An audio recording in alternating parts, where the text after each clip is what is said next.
Assalomu alaykum qarindoshlar. Gerçi her bir günümüz heyt emas matem işini ütüvatkan. Hiç karşımızdan heyt ötküzgüde keyfiyatımız bommusumu yanılı heytlerimizi mübareklavatımız.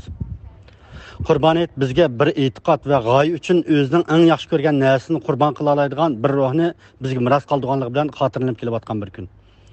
Bir vatanning mustaqilligidek muqaddas va haqqoniy bir g'oya uchun vaqtimizni emas, butun zehnimizni, o'zimiz yaxshi ko'rgan hamma narsani, hatto hayotimizni qurbon qila oladigan bir qurbonlik berish ro'yi kerak bo'ladi.